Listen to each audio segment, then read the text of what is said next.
Well, good morning, everyone. The Subcommittee on State Foreign Operations and Related Programs will come to order. Let me welcome our distinguished panel, Ambassador Winstanley, Ambassador Burns, Ms. Vasquez, and Ambassador Thomas. Thank you for being with us today. We appreciate your time and agreeing to testify and answer our questions on this very important topic. Now, this hearing is fully virtual, and so we must address a few housekeeping matters first.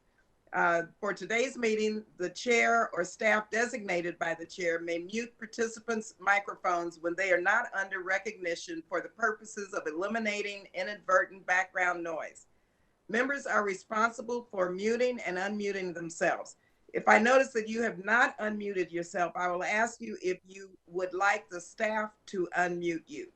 If you indicate approval, by nodding, staff will unmute your microphone. I remind all members and witnesses that the 5-minute clock still applies. If there's a technology issue, we will move to the next member until the issue is resolved, and you will retain the balance of your time.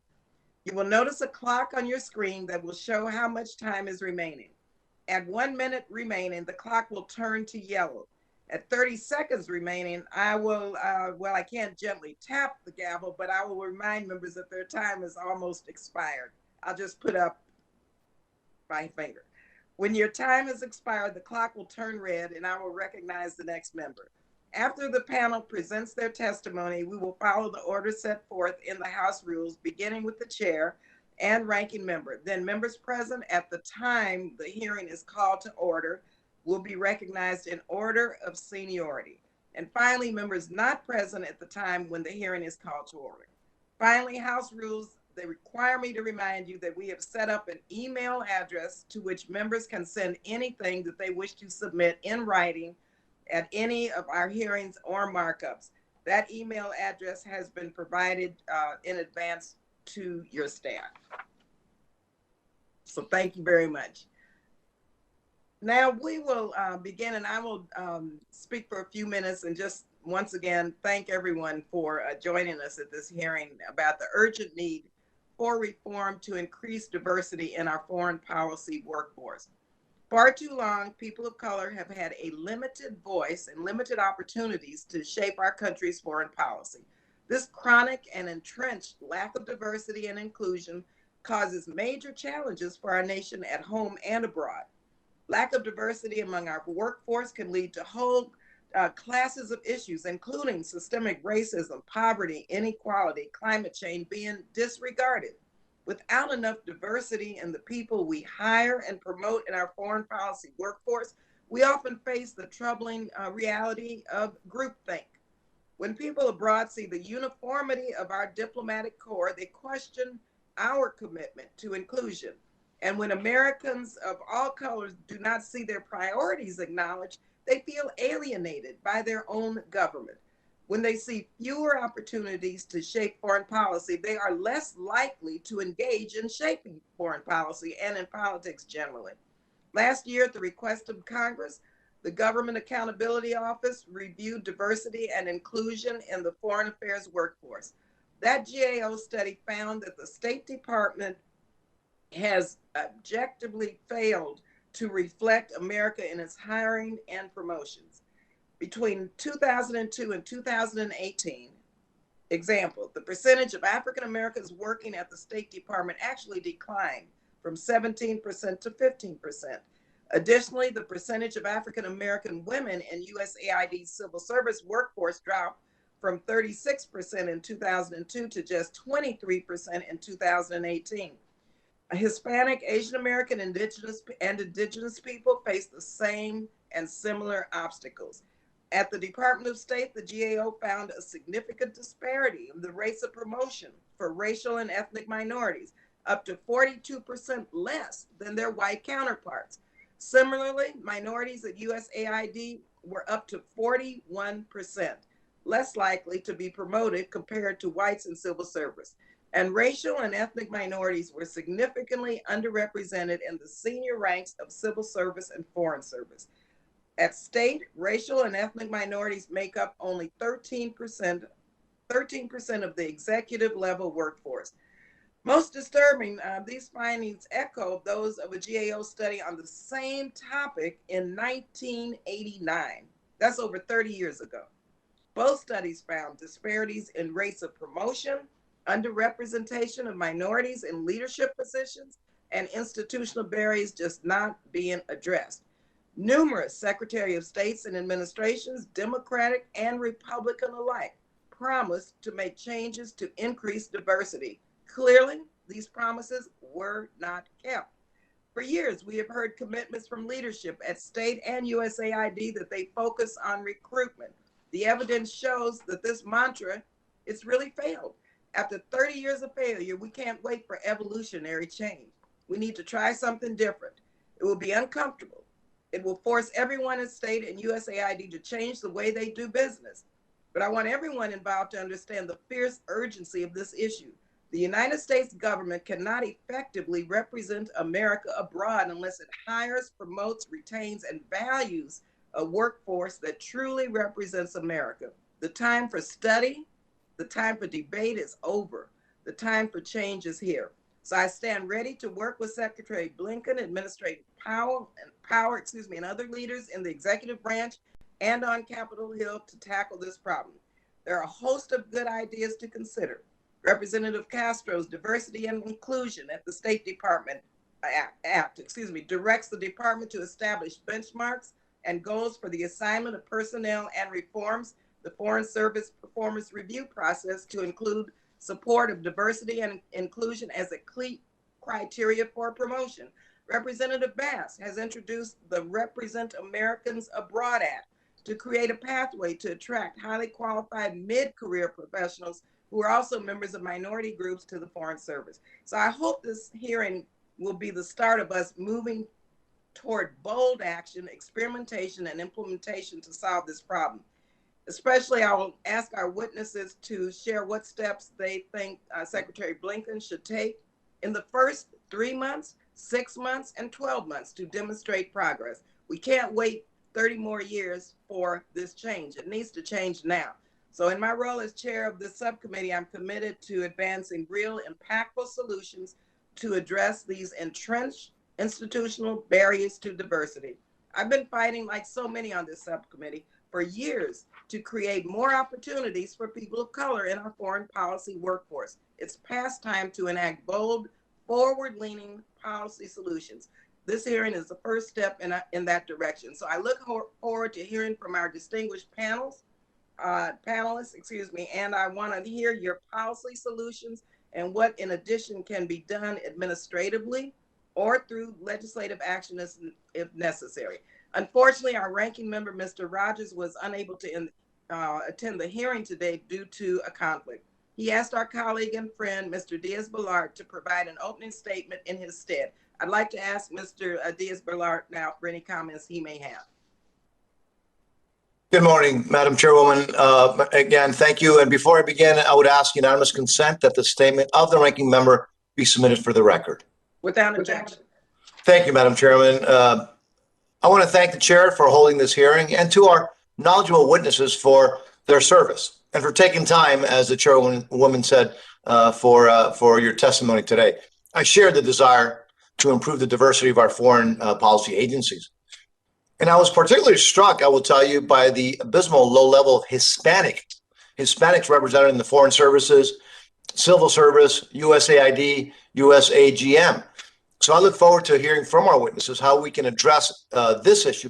And also, how can we improve diversity in areas that are, frankly, have not been directly addressed, such as economic background, region of the country, ideology, religion, and other key aspects of our country and, frankly, individual identities. In recent years, there have been a lot of proposals, numerous proposals to reform and strengthen the American diplomacy, many of which relate to new legislative authorities that are, frankly, beyond this committee's jurisdiction. However, I'm particularly interested in any recommendations that you may have for us today as appropriators. Now, additionally, recommendations last fall by a task force led by former Undersecretary of State William Burns and also Assistant Secretary Linda Thomas Greenfield both of whom now have senior positions in the administration. They suggested that any efforts to reform the State Department should start from within, they said. It should focus in the first year of a new administration on what can be accomplished under existing authorities and without significant new appropriations. They continue to say that success in those early endeavors to take initiative and change department culture, they wrote, would be the best advertisement for sustained congressional support and White House backing for a new emphasis on strengthening American diplomacy. So I'm interested to hear from our distinguished witnesses today on how these goals will be accomplished and whether these witnesses concur that it can be done from within and without significant new appropriations, again, as a task force determined. Again, Madam Chairwoman, I thank you for this opportunity. I look forward to hearing from our distinguished witnesses. I yield back. Thank you very much. Okay, Ambassador Winstanley, Ambassador Burns, Ms. Vasquez, and Ambassador Thomas. Once again, thank you for being here. If you each could be kind enough to summarize your oral statement in 4 minutes, and I want to make sure we leave enough time to get to everyone's questions. Your full statement, however, will be included in the record. After your testimony, I will be calling on members based on seniority of the members that were present when the hearing was called to order, alternating between majority and minority members. I will then recognize any remaining members in order of their appearance. Each member is asked to keep their questions to within 5 minutes per round. Ambassador Winstanley, please proceed. Again, thank you for being here. Thank you, Madam Chairwoman. Representative Diaz-Balart and members of the subcommittee, thank you so much for having me speak today on this urgent topic. As an African American and as a woman who has worked her way up through the ranks, I know very well the weight that so many of my colleagues carry, the weight of being othered. I had to ignore those who questioned silently my suitability, my capability, my viability to be a successful representative of the United States of America. Questions that were based solely on my gender and my race. And I know that my success in the department is all too rare. I've seen many of my colleagues start their journey of service with commitment and joy, and then struggle without support, without mentors, without recourse when something went wrong. Certain that the system that they worked under would not treat them fairly. And this knowledge fuels my passion to speak out and work for change in the department. Change that will help it become the organization that deserves the devotion and the sacrifice and the dedication that so many of us have freely given. I am thrilled that today's discussion will focus on what works. I know from experience that it's important to frame discussions of recommendations around 3 specific anchors. Intentionality. Recommendations must be connected directly to the change that is sought. Transparency. Everyone must understand what is being asked of them and why. And finally, accountability. Once action is determined to be necessary, leadership up and down the ranks must be held accountable for taking care of it, doing it, and held accountable if they do not. The GAO report that you mentioned, Madam Chairwoman, in 2020 is a disheartening picture of the progress that has not been made at state, but it is a picture that needs greater detail. The repair and improvement efforts that we all support must touch every bureau, every office, every action, and every person at state. No more business as usual. Secretary Blinken has shown strong commitment, and I know I speak for many employees, past, current, and future, who are grateful for his leadership and the strong allyship of Congress in this undertaking. Allyship that is showcased by the introduction of the Diversity and Inclusion Act of the Department of State. And I would like to add to that, and of course the Representing America Act, the State Harassment and Assault Prevention and Eradication Act. This too is going to be very important. Although the department can, as you noted, do much of this on its own, if passed These pieces of legislation could assist in the efforts to increase inclusion and eliminate barriers to successful careers for minorities and women. Coupled with your willingness to drill down on what works, we can improve the professional lives of almost every group at the Department of State and ensure that the organization is one that is fit to lead our foreign policy with renewed vigor. I've been privileged to participate in discussions that underpinned recommendations in several reports. All are valuable, including the American Academy of Diplomacy, the Association of Black American Ambassadors, the Belfer Centers, and the recently released Truman Center report, which I asked to be entered into the record. Among the many outstanding recommendations that have been offered up from these and other sources, I cite 5 that must and can capture important best practices for what must be done to improve inclusion and diversity at the department, and I'd be happy to expand on them during the question and answer period. In brief, ensure diversity, support for diversity and inclusion is treated as a core competency for promotion. Re-energize a selective and focused mid-level entry program. Re-energize and strengthen the mentorship program. Ensure that employees found to harass or discriminate against minorities and women are held professionally accountable. And finally, ensure that the Plan Chief Diversity and Inclusion Officer has full access to data, resources, and staff. If the department is to succeed here, any implemented recommendation must support fundamental change. The world watches us. We are exceptional, and we will be judged by how well we do this. Thank you. Thank you very much. We'll come back to questions. Ambassador Burns, can you please proceed with your testimony? Madam Chair, thank you. Representative Diaz-Balart, thank you as well for this invitation to testify. I know you have my written testimony. I'm just going to make 3 points, hopefully in 4 minutes, to summarize what's at stake for America on this issue. First, I think all of you, led by you, Madam Chair, Democrats and Republicans, are right to have this hearing. There is a crisis. There's a lack of diversity and inclusion in the State Department and USAID. I think many people feel there's a cancer that's eating away at the heart of the State Department and its future. My Foreign Service colleagues, Ambassadors Mark Grossman and Marcy Reese and I issued in November a report recommending major reforms across the board to the future of the Foreign Service. Over a year of study, we met with over 200 people in 40 different workshops, and by far the greatest amount of attention from all those people was on this issue of diversity and inclusion. So our advice to the administration and the Congress is, and to all of us as citizens, we have to focus relentlessly on diversity as a first order strategic priority, that if we want to have a revived and rebuilt and high performing Foreign Service, it has to reflect the diversity and inclusivity of our society. And right now, the United States is not meeting that standard. That's my first point.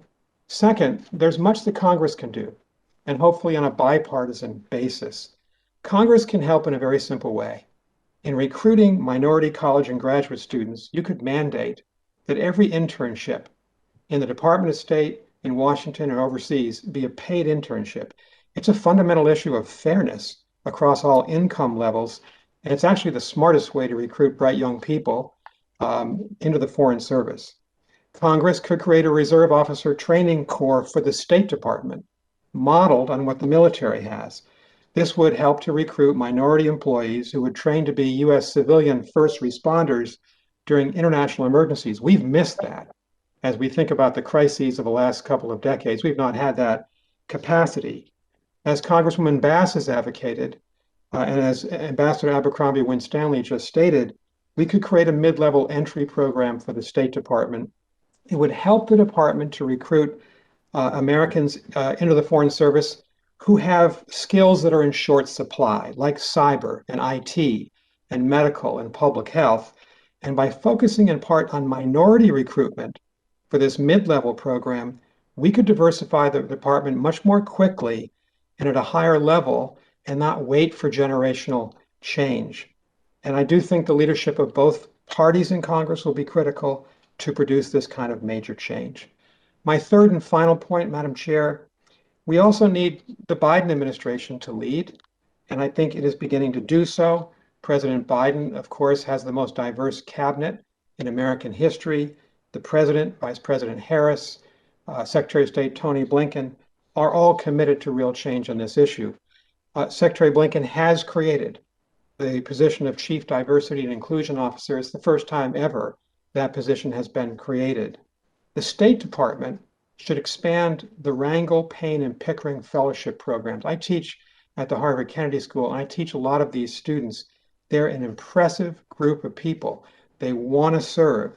By expanding it, and President Trump wanted to expand it, which was a good idea, you'd have a greater intake of minority candidates.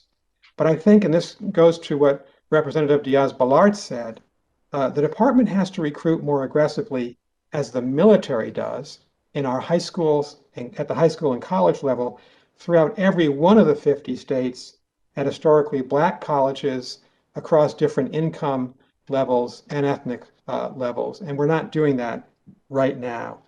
Perhaps most importantly, the State Department has to ask each officer to be accountable, ask that change come from within. And I agree with Ambassador Abercrombie Winstanley.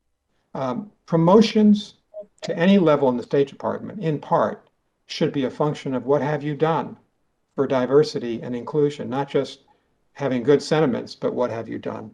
So in closing, I'm honored to be here with Ambassador Abercrombie Winstanley, with Ambassador Thomas, and with Ms. Golden Vasquez. I know they've had to live with barriers in their own careers that I have not, and they've all thought very deeply about this issue. So I'm honored to be with them, Madam Chair. Thank you.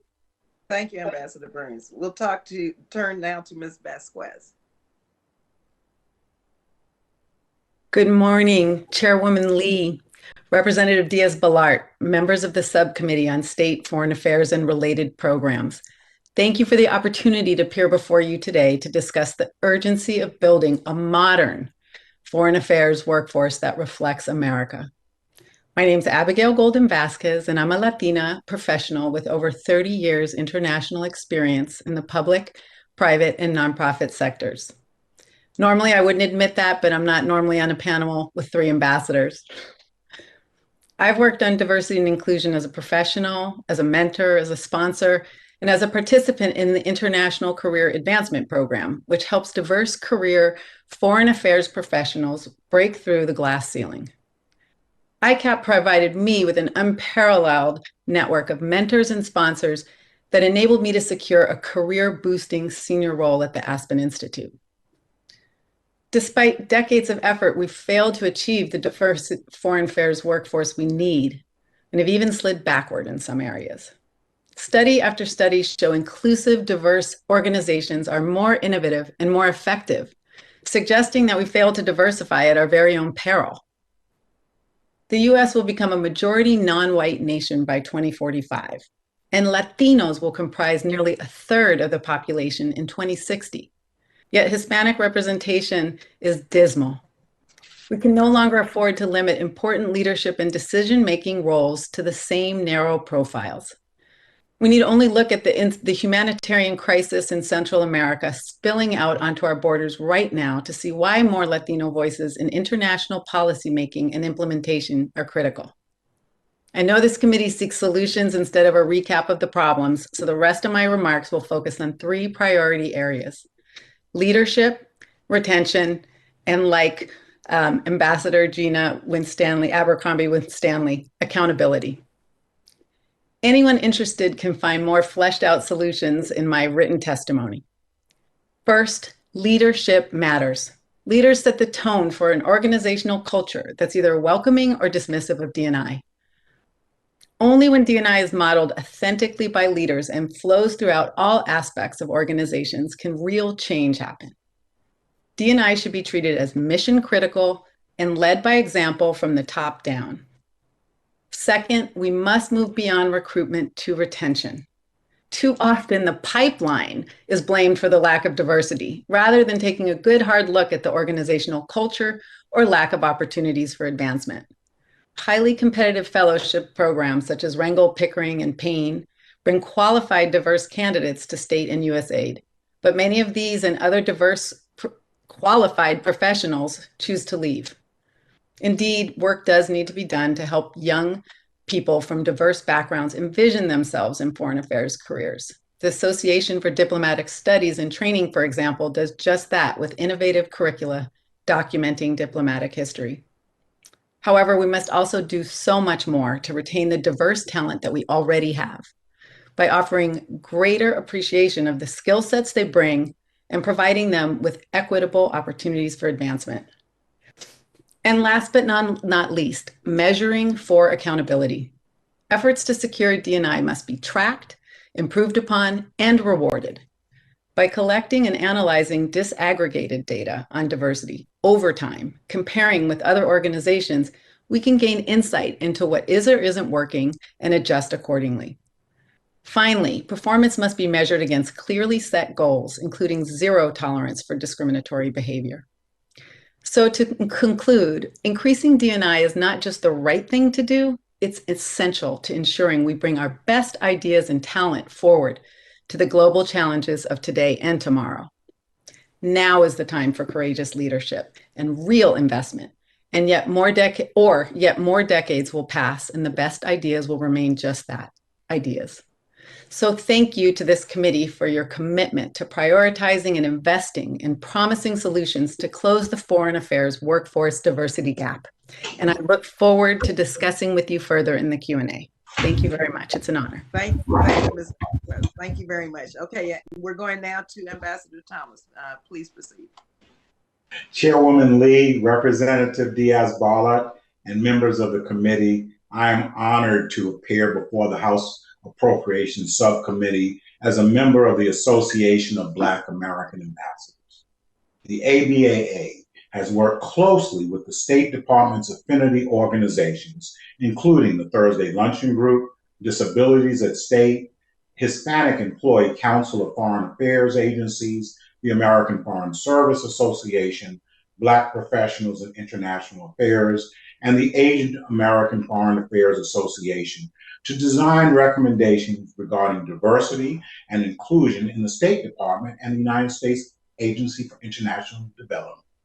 My testimony centers on the importance of the Secretary of State and the USAID Administrator's leadership and sustained commitment in achieving the State Department's and USAID's diversity, equity, and inclusion goals and objectives, the establishment of metrics for measuring each bureau's achievements, the importance of rewarding and recognizing those leaders who achieve diversity goals, continued support for the Pickering, Rangel, and Payne fellowship programs, advocates for an increase in the number of diplomats in residence, and the end of the decades-old practice of de facto assignment of officers to bureaus based on their race, with a particular call for the end of the majority of African-American chiefs of missions in the Foreign Service being assigned to Africa and the Caribbean. Leadership. We believe that the way to reverse the institutional failings in these areas is to put the responsibility squarely on the shoulders of the Secretary of State, the USAID Administrator, and those in the senior ranks of the foreign and civil services. We applaud Secretary Blinken's decision to appoint a Chief Diversity Officer and recommend that person report directly to the Deputy Secretary. We urge the incoming USAID Administrator to appoint a Chief Diversity Officer. We recommend that the State Department and USAID establish clearly defined and measurable ways to reward senior personnel for their achievement in reaching diversity goals. We recommend that the State Department and USAID should continue support of the Pickering, Payne, and Rangel programs and make known the rigid selection process that these fellows undergo. Support and expand pathway student internships, including presidential management fellowships.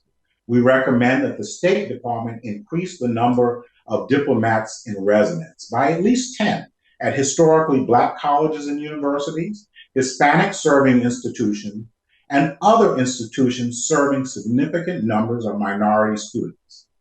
That the State Department increase the number of paid internships for members of underrepresented communities in assignments. Underrepresented foreign service officers and specialists can advance America's foreign policy interests at all posts, and their assignment should reflect this from their entry into the foreign service throughout their careers.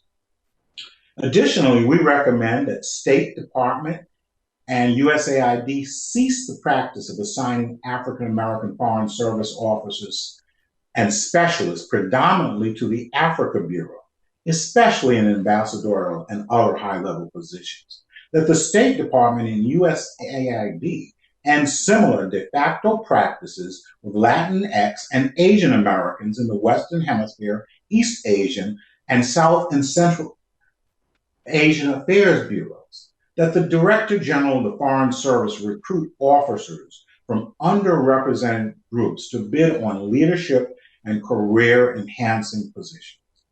In training, we recommend that all senior personnel, foreign service and civil service, including non-career officials, especially those serving as ambassadors, be required to take training on hiring and leadership principles, subject to executive order and State Department policy.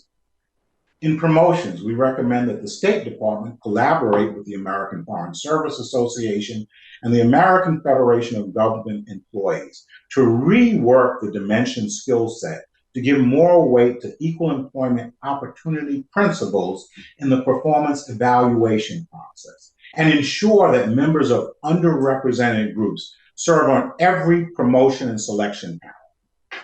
In terms of retention, consistent high-level support for targeted mentorship of officers and specialists from underrepresented communities, coupled with promotion-related incentives, can help officers of color advance and feel that their contributions are valued.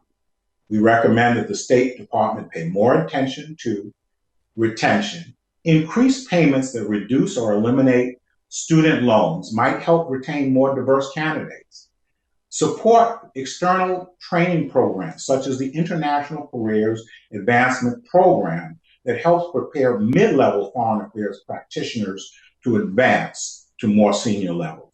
In conclusion, Madam Chairwoman, the ABAA requests that the committee maintain oversight of the State Department and USAID's leaderships to ensure that our nation's diversity, equity, and inclusion goals are met and sustained through quantifiable metrics.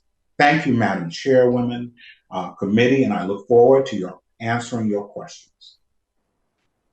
Thank you very much, Ambassador Thomas, and thank you all for your testimony. You all really have given us the roadmap, and I'd like to start with my first question for the entire panel. You've heard the evidence. We all know we failed on diversity and inclusion. What we are doing and have done for decades is just not working. And this is an issue of institutional accountability. And of course, in thinking about this, I said accountability to what? And how do you make sure there is accountability? And the State Department and leadership knows what they are being held accountable for. So my question is, what should the Secretary of State do next? What specific actionable strategies can be employed like now in the next 3 months to 6 months to create this culture of accountability at the department to drive institutional and structural change from the top down? And then what recommendations do you have to ensure that the Secretary and the new Office of Chief Diversity and Inclusion Officer drive accountability for inclusion inside the department? And how can Congress hold them accountable for rapid, and I mean rapid progress? So Ambassador Winstanley, I'd like to start with you. You mentioned intentionality, transparency, and accountability. What's your take on how we can do what we can do in the first 3 to 6 months? Yes, thank you, Madam Chairwoman. Well, one of the most important things we have to have are the data. And that means really having it sliced and diced, not just, general ranks, but where they are, which offices have people, where the hurdles are with regard to promotion. So getting either a strong data shop set up or having it refocus and having the data accessible and known. People can't address it if they don't know what the problems are. And most people in the department really don't know what the numbers are. Most importantly, in my view, is the department needs to figure out a way to include, as I mentioned, support for diversity and inclusion in the precepts for promotion. I will tell you, after 30 years, nobody cares about anything strongly if they're not judged on it. And all the things that we strive to accomplish as diplomats, in addition to, of course, excellent foreign policy, but that leadership, the management, the substantive knowledge, those things we work not only to accomplish, but to show exactly how we've accomplished it. And that's how we get promoted. And that is exactly the sort of specificity that needs to be in place for diversity and inclusion. That's going to take cooperation with AFSA and really working out specific things that people can strive to do to show that they are supporting it. And people being judged on it will, I believe, go to changing the culture of the building.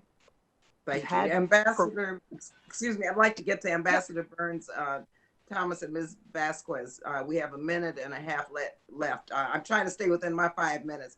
So if you could respond, Ambassador Burns, then we'll come back around for a second round with the other witnesses on this question. Ambassador Burns. Thank you, Madam Chairwoman. I think Secretary Blinken first can lead and say that this is going to be one of his priorities, and he's said that. Second, have the new Chief Diversity and Inclusion Officer report directly to him. He said he will do that. He needs to appoint the person, obviously. Third, Secretary Pompeo in his last months of office said, let's double the Pickering, Rangel, and Payne fellowships. It's a very good idea. And the Biden team should do that. Fourth, as Ambassador Thomas alluded to, we have a major problem with retention. And it got to the point that he made about assignments. Are people being given challenging and fair assignments in the first 10 years? We're losing a lot of people. And fifth, as Ambassador Abercrombie Winstanley said, she's right. There has to be accountability. To be promoted, you have to now have to show that you've done something for diversity and inclusion, not just said that you're in favor of it. I think that accountability is very important. Great. Ms. Vasquez, we have a few seconds left, 36 seconds. Well, I echo what the other two have said. And I do think that this issue of leadership is critical. And so it's leading by example and demonstrating, which I believe Secretary Blinken has started to do. It's getting the DEIC person in place as soon as possible. And it's making sure that everyone knows that this is what they're going to be measured upon. And that there's, again, and then the flip side, that you will not be promoted if you are seen to be blocking diversity, equity, and inclusion. Thank you all so much. Congressman Mr. Mario Diaz-Balart, I yield to you. Thank you, Madam Chair. Let me talk a little bit about, I mentioned in my opening statement how Hispanics are underrepresented in, frankly, all areas, including foreign service, civil service, USAID, and others. It's really interesting. You might be interested to hear this, Madam Chairman. If not for the Office of Cuba Broadcasting, which happens, by the way, to be in the district that I represent, I suspect that USAGM's diversity numbers would be even worse than last reported. The number is, frankly, hard to understand. Abysmal 7.1% Hispanic, which is obviously well below the national population. So what is being done to encourage Hispanics to apply for these positions, and what efforts are being done to retain Hispanics in these agencies, particularly OCB and elsewhere at USAGM? To Ms. Vasquez, who are you directing your question? Whoever. So I'm happy to respond on the issue. However, I do not work for the State Department, so I can't speak to what they're actually doing. But I can share some recommendations on what I believe does need to be done. So first of all, you can't be it if you haven't seen it. And so there have been ambassadors, there are a handful of senior level officials at USAID and at state that have been, who can be role models. So we haven't seen it, so it's hard for us to be it. So I think making sure that these stories get out is critical and really important. To lift up those success stories is one. Number two, we can reach out to Hispanic serving institutions, Hispanics in sororities and fraternities. Also, we have to recognize that the great bulk of Latinos work over-index in construction, in hospitality, in caregiving. And so we need to show that there are other pathways and other career opportunities. And we can do that in schools. I think you need to start young with language, with language instruction, opportunities to experience. And then, as others have said, paid internships. Paid internships are critical. Ambassador Thomas, would you like to respond? Yes, I endorse that. I think what I would say, Representative Diaz-Balart, is that recruitment is important at the high school level and at the college level. I agree that paid internships are necessary. I think that the Latinx senior foreign service officers should also be given an opportunity to go around to the colleges and universities to recruit, so that people see that people like them can achieve. But also, inside the department, our fellow Latino officers have to be encouraged to seek assignments and be given assignments outside of Western Hemisphere affairs. It's a great bureau, but that's not the only part of the State Department. And if you work in only one part instead of two or three, your opportunities for senior ranks can be limited. Ambassador Winstanley?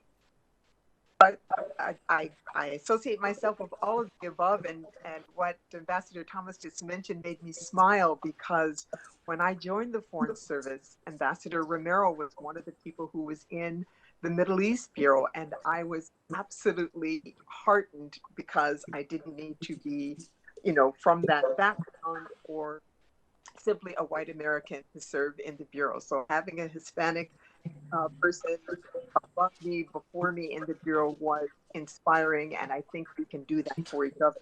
The short answer about what is the department doing for Hispanics, my short answer is not enough, not enough. And so everything that has been said by my colleagues and more can and should be done. Ambassador Burns? Two quick points, Madam Chair, and to Congressman Diaz-Balart. First, when we conducted our research report, I said we talked to 200 people. One of them was a friend of ours who'd been an ambassador in the Foreign Service. He goes back 40 years. His view, and he documented it with figures and data, is that there's been no appreciable progress in the fortunes of Latino and Latina ambassadors and senior officers in 4 decades. So you're right, there's a major problem. Second, I would agree, recruitment's going to be critical. Recruitment outside the Ivy League, recruitment in 50 states, recruitment, in public universities, not just private universities, and having recruitment objectives that are really ambitious, as Ambassador Thomas said in his testimony. That has to happen. I don't think it's happening now. Thank you. Can I add to that really quickly that community colleges, to Congressman Diaz-Balart's point about other kinds of diversity, if we start to look at community colleges and not just always going to the same international relations master's programs, I think we could dramatically expand the types of people that we attract from diverse socioeconomic backgrounds. Thank you very much. Now I will yield to Ms. Meng from New York. Thank you, Madam Chairwoman. And I just wanted to echo the comments that were just made about recruiting at community college. As someone who represents a community college and a local city university, I would be a huge fan of that and would love to work with you any way that we can. But I wanted to thank you, Chairwoman, for holding this hearing. Diversity and inclusion is one of my top priorities, and I'm very thankful for your leadership. This past week, in the midst of a traumatic week for the Asian American community, our colleague Andy Kim spoke out about the discrimination he faced when he was at the State Department.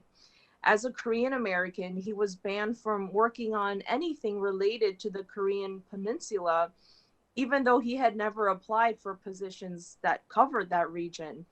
This is not a one-off experience. According to a survey conducted by the Asian American Foreign Affairs Association, 70% of 132 respondents believe the State Department's assignment restriction process is biased, based on an assumption, automatic assumption of dual loyalty. This question is true for Asian Americans and for other races and religions. I've heard from Jewish Americans that they have struggled to obtain security clearances or work on Israeli-Palestinian issues, even if they have zero family in Israel. Across our government, people are drawn to specific careers because of their heritage or personal experiences. Someone who grew up on food stamps might be drawn to work on hunger policy. So too might a Chinese American be qualified to work on issues regarding the US-China relationship. Diversity should be an asset to our national security, not a threat. And in fact, to treat our well-vetted diplomats and national security officials as untrustworthy because of their unique understanding of a region creates security threats. Two questions. Can you touch on the security risks that come with these discriminatory policies? And two, when these issues are brought up by those who've experienced discrimination, they're often met with the excuse that information is classified. How can we work in a more transparent way to examine the assignment policy? Ambassador Burns, would you like to start and respond to that? I'd be happy to. And Representative Meng, thank you so much for your question. I read the interview with Congressman Kim, and what he said was very familiar to me, and I think to others who've served in the Foreign Service, of a situation where if you're Asian American, sometimes it takes longer to get a security clearance. And sometimes you're asked not to serve in certain embassies in the Asia Pacific region. And my own view on this, I don't have access to the facts. I've been out of the State Department for some time, but this needs to be looked into. And there ought to be a review of this policy, because I'll just say one thing. If we admit a young man or young woman into the Foreign Service, regardless of who they are or where they're from, they're Americans. And we should trust them to represent the United States wherever they need to be assigned around the world. To exclude someone because they're Chinese American from serving in China, or Korean American from serving in Korea. We don't say that. I'm Irish American. I don't think I've been excluded from serving in Ireland. At least no one's told me that. I think it's something that needs to be looked into. And again, I don't have all the information of why these decisions are being made. But clearly, when you have this type of situation, it really hurts morale, and it limits people's careers.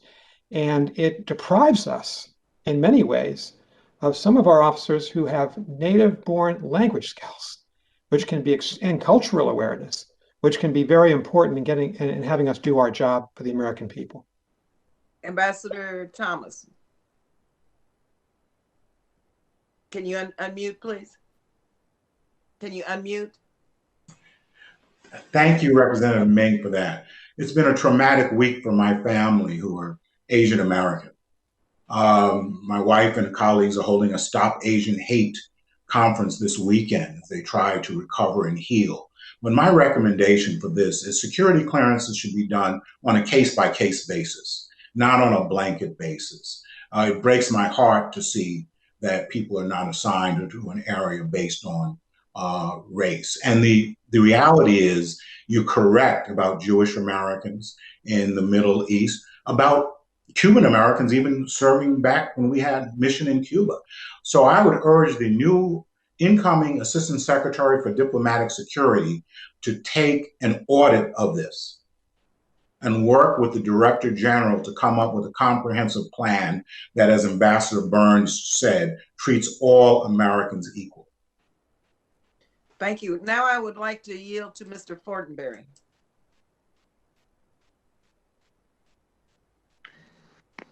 Jeff. Thank you so much, Madam Chair, for holding this important hearing. Forgive the please. I'm actually in Nebraska City at the Arbor Day Foundation, which is one of course, America's conservation organization. Right outside the window here is the home of J. Sterling Morton, who served as a Secretary of Agriculture and hosted Teddy Roosevelt visit to the Great Plains here. This is a very important cultural spot for us and important to all of our work as we go deeper into the value of stewardship. And I think, honestly, this is what this whole hearing is about, this deeper American value of care for one another and ensuring equal access, equal opportunities. In that regard as well, my district is about 40% rural, and all across this district are volunteer fire departments. These are men and women who, when there is an emergency, although they're working in other jobs and raising families, they will respond. And the reason I'm saying this is I'm very excited about what Ambassador Burns said regarding a Reserve Officer Training Corps. And in Ambassador Burns, I actually met with Ambassador Grossman and Ambassador Reese, who co-authored the report on State Department reform with you. And we discussed this very concept. It's been something that I've thought of for a very long time. And I really appreciate your efforts to try to think critically about structural modernization of the department, including this issue, because it's been since the 1980s since we've done this. But this is an important point that I think is very essential to this hearing, that if you did have a Reserve Officer Training Corps, groups of Americans who might even be middle-aged or mid-career, or even later career, who have deep expertise, whether it's in engineering or agriculture or health, that could be called upon in crisis or in special needs to be in assistance to the diplomatic and development efforts of the State Department and USAID, would go a long way toward augmenting the State Department's efforts, diversifying across specialties, but also getting a new wave of Americans who are maybe more reflective of the diversity of Americans immediately into service, not as opposed to, but in addition to the long-term structural changes we're talking about now that would recruit younger people. So I'm very excited about this. And actually, Senator Coons and I have talked not specifically on this idea, but doing the same thing in the world of conservation, where we embed conservation specialists in U.S. embassies, but people who might be on standby, ready reserve to actually help out in that kind of circumstance. So I'd like you to elaborate on that, because I think this is one of the types of structural changes that could very well go toward the heart of answering the question. Ambassador Burns. Thank you, Madam Chair. Congressman Fortenberry, thank you very much. I'm really sorry I missed that meeting with you that my colleagues have, but they told me about it. You know, our thinking is pretty much what you've just said, that the State Department is not representative of the American people. And we've all established that this morning. One way to do it would be to promote diversity, inclusion, and actually to expand, and Representative Diaz-Balart was talking about this, other types of diversity, regional diversity, rural Americans, it would be to establish on a pilot basis a Reserve Officer Training Corps for the State Department. We all know how it works for the military. We could recruit people with skills that we don't have. And for the three of us here who served as ambassadors, we knew in a lot of the crises we faced after 9/11, hurricanes, natural disasters, the earthquake in Haiti, we just didn't have in the State Department the competence to be first responders. We had to call on the military and FEMA.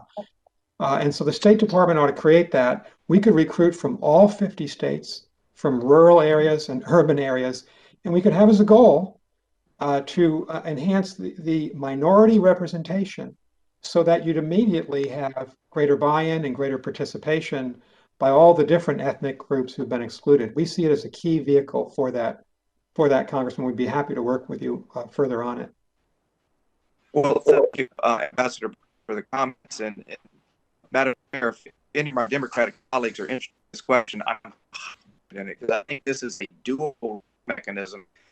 There's a template in the military that is absolutely needed, that could provide immediate assistance to the State Department and to broader diversity and inclusionary goals that you've set here. So thank you very much, Madam Chair.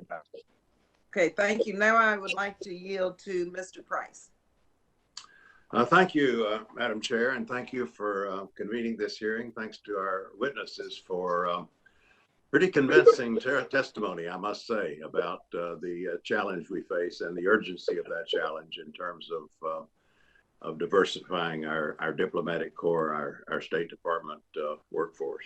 I've been listening carefully, though, and trying to discern the kind of assumptions that underlie your testimony about the state of diplomatic recruitment overall. And I think I hear this correctly, but I want to make sure, because we all know that diplomatic recruitment overall is in something of a state of crisis. Or I think we know that. We've certainly had very striking reports in recent years of the fall off in young people interested in diplomatic careers. We've had very alarming reports about the state of morale at the State Department. People leaving careers, disillusioned, disappointed. So I wonder, I mean,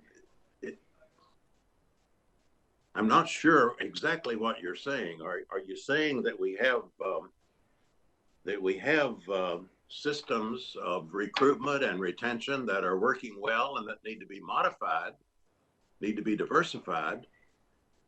Or are you really saying that the whole system is in trouble and that we need to build it back, and presumably, of course, build it back better, as they say, so that we recruit and retain a much more diverse workforce? But I'm just asking, does the problem look different, or does the challenge look different if you place it in the context of an overall fall off in interest among young people in diplomacy and diplomatic careers? Does the problem look different if you put it in the context of an overall fall off of morale in the State Department and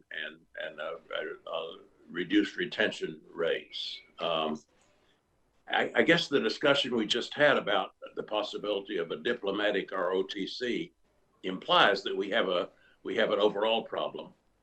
But I just ask you to reflect on that. It seems to me, from what we've heard and observed, especially in recent years, that we have a huge challenge of rebuilding back the prestige, the attractiveness of diplomatic service, and that this diversity issue is an acute issue, but it's also takes its place in this larger context. I wonder if you could reflect on that. Let's start. Ambassador Winstanley, would you like to comment? Yeah, well, you've really put your finger on it, Sir Representative Price. It's twofold. There certainly has been a heightened, augmented challenge for recruitment in the last 4 years and challenge for retention. I am one of those who felt that there was not a place for me and my talent and my experience, that it was not desired by those who were leading the department. And so I left to find another way to serve America. So it's been worse in the last 4 years based on the public rhetoric with which we are all familiar. But as you say, it has been a longer term problem. The reports certainly point out that this is not a new issue. What I can say is that there is a new vigor from young people who are interested in returning to the Department of State based on the public statements from the administration, the attention that Congress is giving this, that people feel this is really being taken seriously, that they have the opportunity to join an organization that is an honorable one, that is going to allow each person who joins it to reach their full potential, that there is the opportunity for that. And so we're at the beginning of it. The department can fail, but what is being done now has given new hope to, I think, across the board. So I think we will have the opportunity to see people from a wide range of backgrounds eager to join the Department of State again. I was a diplomat in residence in Ohio this last year, and I can tell you that Ohioans are talking about, should I join? Can I join? And so even over the last 4 years, I've been a strong recruiter for the department. It's a lot easier now. Thank you. Now I would like to yield to Ms. Frankel. Okay, hello. I don't know if you can see me because I'm having a little bit of a connection, but you can hear me, can you, man? Oh, there you are. Yeah, There I can see you now. I made it. Hello. Okay. You know, this is one of those days that we have a couple of Zooms going, but this has been, you know, let's say sad, but I'm glad to hear that we're trying to make some progress. I did have a question that I wanted to ask to a couple of people here. Let me find my note here. Ambassador Thomas, one of the statements you made was that the State Department and USAID should cease the practice of assigning African Americans predominantly to the Africa Bureau, especially in the ambassadorial and other high-level positions. Are you saying that they should not do that at all, but that they should not make that assignment, or they must diversify their assignment? Representative Frankel, thank you for that question. I'm saying diversify. In over 100 years, more than two-thirds of the African Americans have been assigned to African nations and not to the entire globe as chiefs of mission. When Ambassador Abercrombie Winstanley and I joined the Foreign Service, you had to be pretty much on what they call the Black Circuit of Africa or the Caribbean. That still exists. And what happens is that people do not realize that for the State Department's leadership, maybe not America's, but the European, the East Asian and Pacific, Near Eastern Affairs bureaus are seen as the more career enhancing, the more important bureaus. So if you're not given an opportunity to serve in those, you leave or you're dispirited. And we believe that everybody should have the opportunity to serve across bureaus. And we have seen that follow with other minorities and women as they've joined the Foreign and Civil Service. So if I could just follow up on that so I understand exactly what you're saying here, which is, so I understand the message of diversifying across the world. That makes a lot of sense. In terms of certain nations, though, let's take the African. Are you saying, is it better to have an African American ambassador or not? I mean, should that be a factor, or that should not be a factor at all? Representative Franklin, it should not be. What I'm saying is that the quote money-making parts of the State Department are seen as Europe, Near East Affairs, and East Asia and Pacific, and minorities and women are not given the opportunities in great numbers to serve there. And therefore, your promotion opportunities become limited. You enter the Foreign Service often not knowing the culture and history, and you're happy to go anywhere. And so if you serve in Africa and you now say, oh, I would like to go serve in Europe or Near East Affairs, they go, you have no experience, no language, we're not giving you the opportunity. Okay. Just to thank you for sharing that, just to change your subject a bit, if somebody knows this or wants to answer this in regards to these reports of sexual harassment, does anyone have a suggestion in terms of changing of policies or practices to deal with this issue?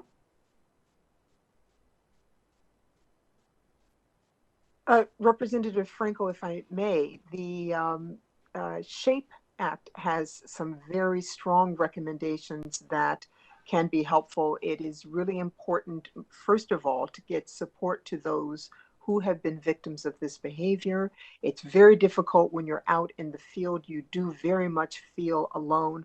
I'm hoping that the department will be putting in place some kind of hotline on a 24-hour basis that people can call in and get immediate support and guidance about how to deal with these challenges. But there are a number of things that can be done, you know, making sure that follow through is rapid, and most importantly, that perpetrators are held to account. It's one of the greatest challenges that I've heard about repeatedly in my career. My own experiences, generally, I haven't reported anything because I didn't think it would make a difference. We need to change that perception among everyone in the department, those who might be victims, and definitely among those who might be perpetrators, that people care, something will be done about it.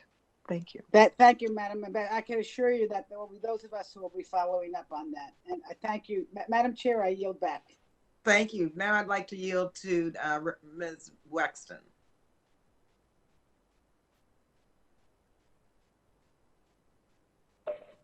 Thank you, Madam Chairwoman, and thank you to the witnesses for appearing before us today. This is really fascinating for me. I mean, I'm new to this committee, so I'm glad to hear that this is our first committee meeting is about diversity and inclusion in the State Department and beyond. Now, I came to this committee, I previously served on financial services, where in 2018, after Democrats took control of the House, Chairwoman Waters established a new subcommittee on diversity and inclusion, which was headed by Joyce Beatty. And she asked every CEO that appeared before us 3 questions. She asked, do you have an OMWI director? What is that person's name? And to whom do they report? And I was very surprised because she asked every witness this, and still some of them didn't get briefed by their staffs that these questions were coming and couldn't answer them. So I felt really bad for them, but they should have been prepared. And that's something that every leader of every big organization should know in today's world. So I'm really, really pleased about Secretary Blinken's first move was to appoint a diversity and inclusion officer who will report directly to him.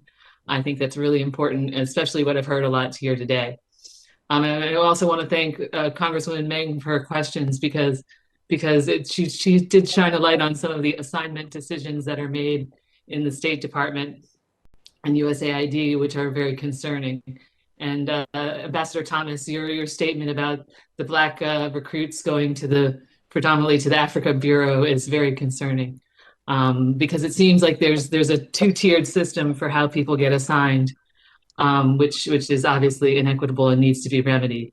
So I guess my first question is how can we work with employee affinity groups like the South Asian employees groups, the Black employee groups, and the Latino or Hispanic employee groups to help forward their concerns, and which are not always exactly the same. Obviously, they're going to be working for their own populations, but how can we work with them to help them reach their goals?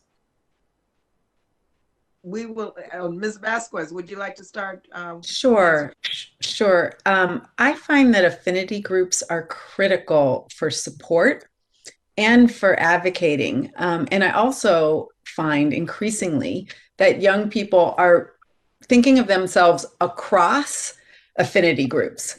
And so I actually would advocate for working both independently and together with affinity groups. But the most important point that I wanted to make is very often it feels like the burden is on us to try and solve these problems within a system that isn't very interested in changing.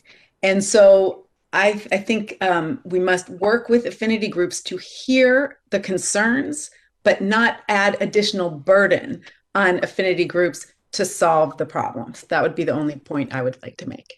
Okay, and because my time is limited, I want to ask our former ambassadors these questions as well. Ambassador Abercrombie Winstanley, starting with you.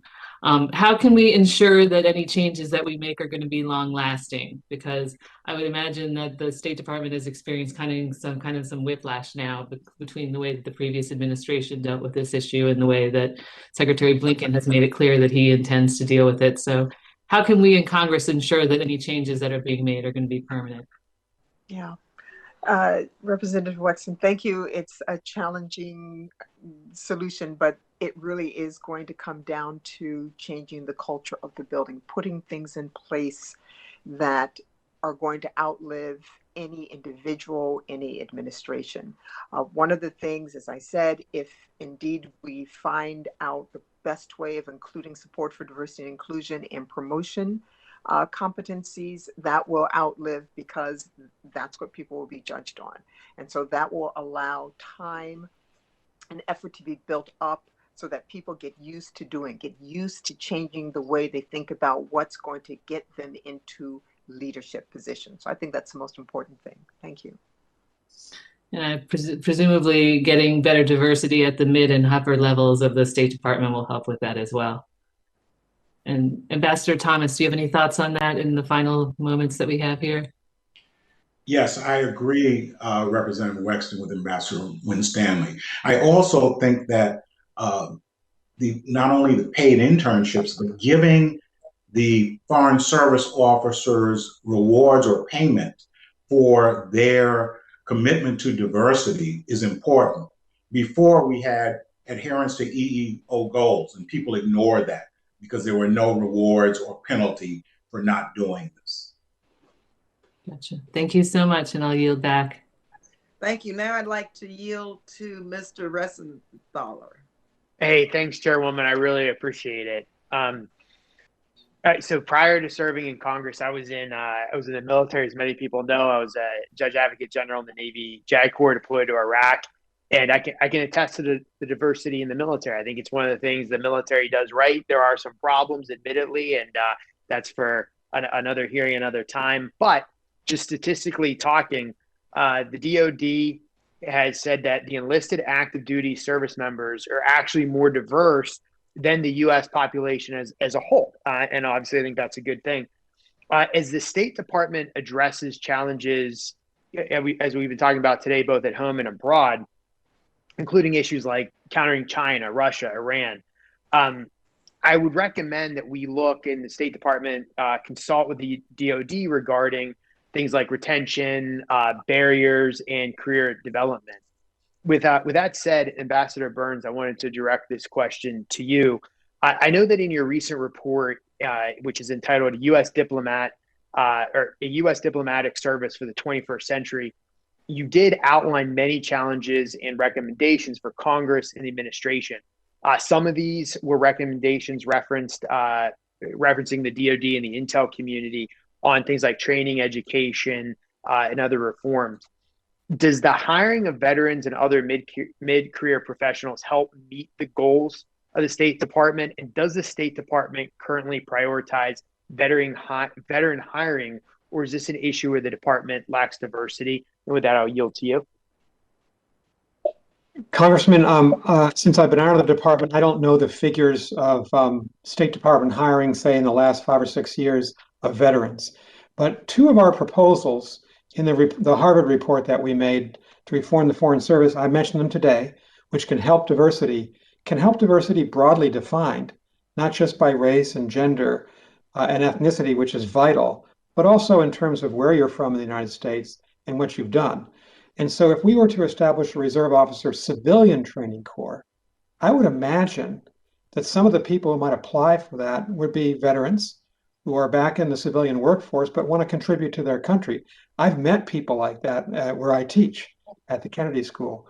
Second, on the mid-level entry program, which is controversial in the Foreign Service. Some people see it as a threat, but I support Congresswoman Bass's bill because it can be a vehicle for diversity, particularly for racial and ethnic diversity. We can take people in at a much higher level, and therefore you can produce quicker change more quickly, I should say. The same is true of the military. I mean, some of the people who come to us in the State Department with the best skills are people who served, 4, 5, 6 years in the military. So, and I have taught people who want to make this transition. So I think you're right to make that connection. And if Congress could legislate in some of these areas, I think on Reserve Officer Corps, on mid-level, and on paid internships, I think you begin to see change. So Congress legislated. Thanks, Ambassador Burns. And don't even get me started on paid internships, because the fact that we don't pay some of these interns drives me crazy. But again, that's another topic for another day. One more quick follow-up, just briefly.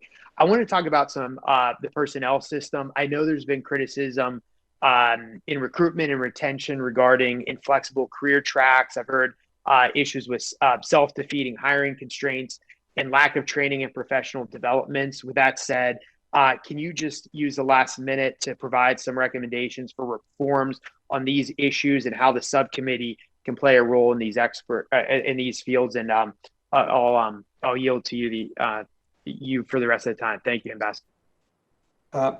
Thank you so much. When we met with two former chairs of the Joint Chiefs and a wide variety of generals and admirals, they said to us, you've got to redevelop your training capacity.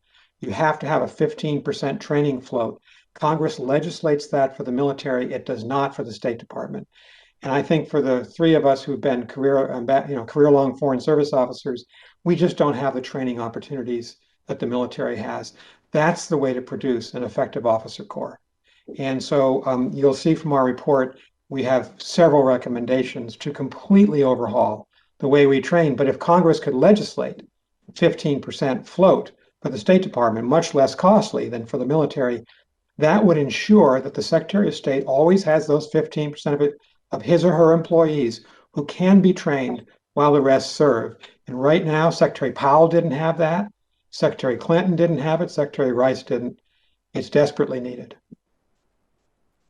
Thank you, Ambassador. And with that, I yield back to the chair. Thank you, Chairwoman. Thank you very much. Okay, we'll start our second round of questions. And this is a question I have for the entire panel.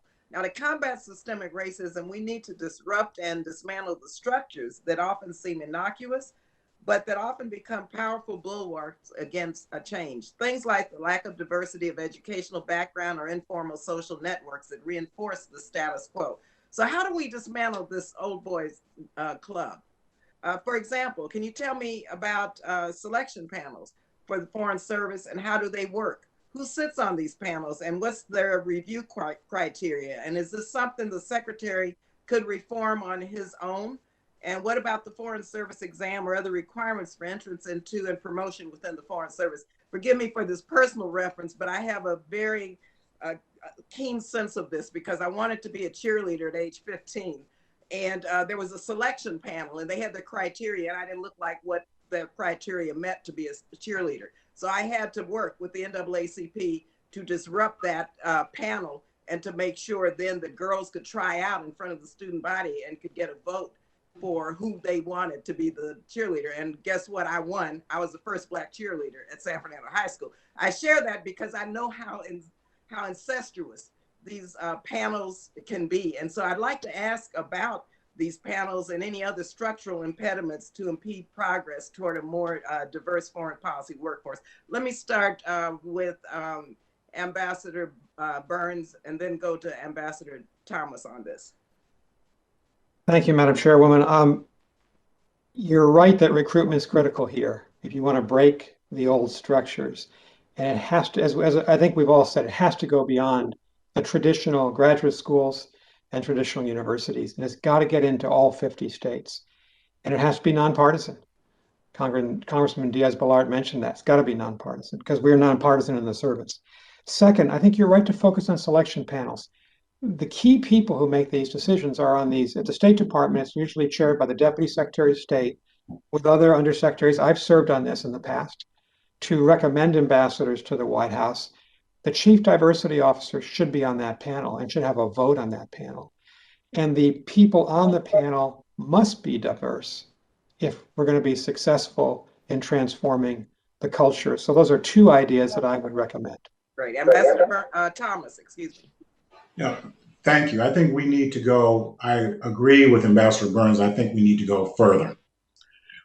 First of all, paid internships. We formerly had paid internships at colleges where we did not have foreign service officers like Nebraska Wesleyan and Johnson C. Smith. Why don't we go back to those schools and expand on that? In selection panels, it's not just on the Deputy Secretary's panel, which Ambassador Burns and I served on, but it's down in each rank because you're not going to get to the top if you don't have a chance as a mid-level person to go to other places. Finally, the Board of Examiners and the promotion panels for the summer, we don't always get our best. People are not encouraged to serve on those panels. So often the Board of Examiners have retreads or people who are about to retire with rare exceptions. And the same thing with the promotion panels. Finally, when Powell was secretary for veterans, he had veterans only did not have to take the written exam. Veterans and Peace Corps only took the oral exam as a means of entering. Why don't you go back to that? And the last thing you can do if you really want diversity, challenge the Foreign Service exam. Look into a means of having resume-based hiring. Because if you stick only to the Foreign Service exam, which first part is based on SATs, you'll be having this hearing 30 years from now. Ms. Vasquez. Yes, I concur with Ambassador Thomas. The Foreign Service exam, like past SATs and LSATs and other exams that have been proven to be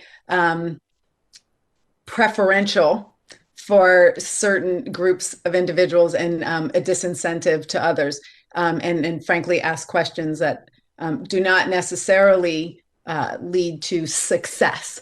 And I'll argue yet again that we need to find a way to appreciate, recognize and reward what diverse perspectives bring to the table. It's a whole additional set of talents beyond whether you know where Indonesia is. And so I concur on that. I think it's critical, and maybe we need to start asking some questions that would uplift the talent, if we keep an exam like that would uplift the talents that diverse thinking can bring to the table. And that's where I do agree that potentially the oral exam, but even that can be a challenge.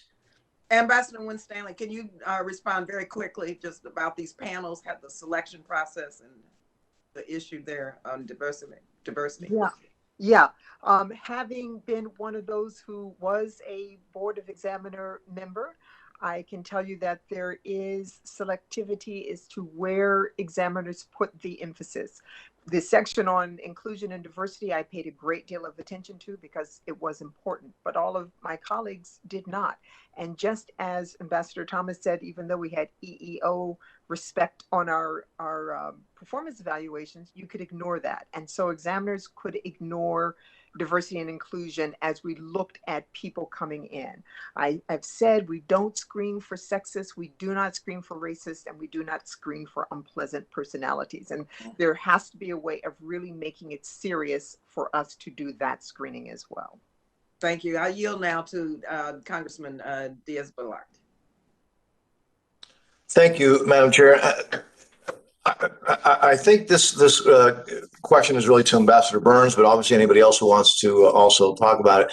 I want to expand a little bit the discussion, the scope of the discussion. I think if we're going to aim to represent all of America accurately, we got to show the diversity, right? But shouldn't we also focus on other types of diversity, such as economic background, as I mentioned before, religion, political ideology, and also even region of the country? I'm aware of the Development Diplomats and Residence Program, which focuses on underrepresented places, Florida being one of those. But it's a small program. So what more can be done to ensure that states such as Florida, and I don't want to upset anybody, so also other places like, the Midwest, Southwest, Southern states are better represented? And then also, is data even collected on economic background, religion, political ideology, region? Is that data even collected or looked at? Thank you, Congressman. I would just say I don't know the answer to your last question. As to what's permissible and what's not permissible as you try to recruit somebody. I'm not sure you can ask about certain things, for instance, not your political views. But others may have a better view of that. I would just say, we're all coming back to one thing, and that's how do we recruit, and do we recruit on a wide basis, or are we just looking to reproduce in this generation past generations? And if we can augment the diplomatic residence program to lots of regional universities, to community colleges, to public universities throughout the 50 states, we'll find the people as the military finds them, but the military takes recruitment much more seriously than we do. So I think that it's the recruitment and the retention. And really, it's almost the retention has become as big a problem because that gets to culture inside the State Department. The Pickering, Rangel, and Payne fellows are tremendous talents academically. I know that, as I said before, because I teach them. But many of them are not given the opportunities in the first 10 years that maybe white officers are being given. That's a true problem as well. And finally, I'd say, you mentioned ideological diversity. We have to be nonpartisan in the federal civil service and foreign service. That's our oath of office. And I think one of the great glories of the foreign service is we've largely been nonpartisan for the past half century. I worry that in the last administration, I'll try to say this in a way that's not too critical, but I have to say it. I think the Foreign Service was politicized by several of the events that happened in the Trump administration. And we've got to go back to being nonpartisan, not thinking of ourselves as Republicans and Democrats, but as Foreign Service officers who serve both parties, no matter who the American people elect. I think that's another, Congressman Price asked a question about this. It's another part of the problem that needs to be corrected in the State Department today. Ambassador Thomas? Excuse me, Mr. Diaz-Balart, you go on and direct your question. I'm sorry. No, Madam Chairwoman. I would never assume to do it better than you. So why don't you go ahead and do it? Hey, Ambassador Thomas. Thank you. Representative Diaz-Balart, I think that if you look at Brigham Young University, which has an excellent program in producing people for federal government because they encourage languages, they encourage travel. The former president of Johnson C. Smith gave all of his students passports so they could go overseas and study. It was a tremendous financial burden, but he was willing to do that. That is important, the recruitment. I teach at the Yale Jackson School, where we have Pickering, Payne, Rangel fellows who are outstanding, and they do come from economically deprived backgrounds. All of these Pickering, Payne, and Rangels come from economically deprived backgrounds. So if we're able to increase and sustain them, whether they're from Southern Florida or Hillsborough County, where I live, Representative Balart, we can get more. Ms. Vasquez? Yeah, I would just like to add on the recruitment, we can expand our lens a lot wider. Are we looking at schools like Gallaudet that have diverse abilities? Also, are we recruiting for LGBTQ? But again, back to the issue of retention.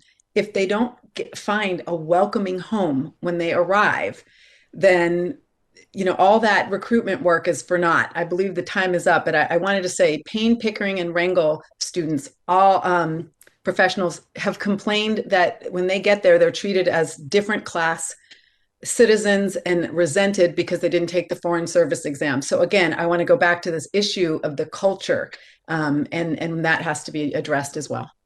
Ambassador Winstanley? Yeah. And I have to correct the record, because they do take the Foreign Service exam. But one of the challenges, again, is at building culture. As Ambassador Burns says, these are outstanding candidates, but the understanding in the building is that they are substandard. And the department has done little to nothing to correct that. There were many ways of doing it. While I was working in the Board of Examiners, I suggested an article be written by HR on the number of fellowship programs that people can use to get into the Department of State. It's not just Pickering and Rangel. You can be a Bourne Fellow. You can be a AAAS Fellow, Presidential Management Fellow. And none of them have to take the written exam. The only ones who have to take the written exam are the Pickerings and the Rangels. And yet they're assumed to have slipped through some way that the department has not addressed. So there are so many things that can be done by the Department of State to change the culture. And that's what it's going to take for sustained change in this case. Sorry. Thank you. Okay, I now will yield to Ms. Frankel. Congresswoman Frankel.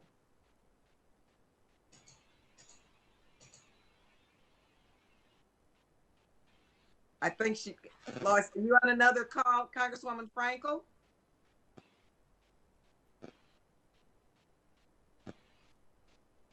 Okay.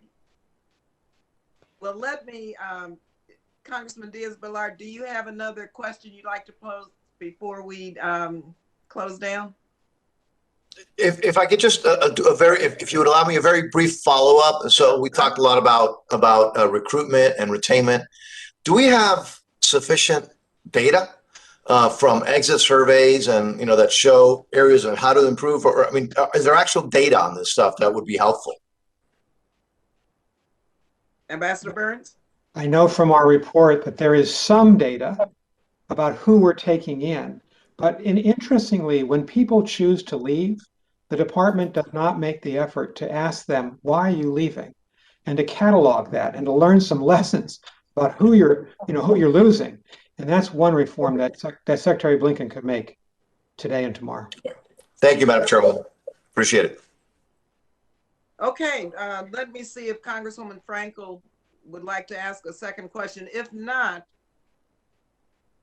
let me first take a moment to thank our staffs for helping put together this hearing and for guiding us through it. And thank our witnesses, because you have contributed so much to our thinking in terms of how we move forward on all of these issues around diversity and inclusion. And I just have to thank you for presenting solutions, because we can't wait anymore. And I think that Secretary Blinken will be an excellent partner in how we move forward, because I'm reminded of his comments. He said that he wants the workforce to reflect the diversity of our country. And we have a lot of work to do. We can't wait another 30 years. We're going to look at what we can insist on in the next 3 months, 6 months, 9 months, a year, and keep going forward. Because this is a shame and disgrace. And we have to be the example in the world as it relates not only to what democracy means, but also what diversity, inclusion, and equity means, especially in our Foreign Service and State Department and USAID and all of our initiatives overseas. So thank you again. If members would like to submit questions for the record, please submit them to the subcommittee within the next 7 days. And I just want to thank, who is not with us today, but I think all of you know Ambassador Ruth Davis, who has had such a stellar career in the Foreign Service. I have questions for her that I will be submitting for the record. And in terms of just the responses from those that should respond to these questions, we will get the responses. Sometimes we don't, but we will, because this is such an important moment for this subcommittee to do the work of the last 30 years to unravel and dismantle those structures that have been in place that have been exclusionary and discriminatory, and to build back not only better, but bolder. So thank you all again very much. Take care. Thank you. Thank you. Thank you, ma'am. Thank you, Representative Lee. Thank you. Thank you, Madam Chairman.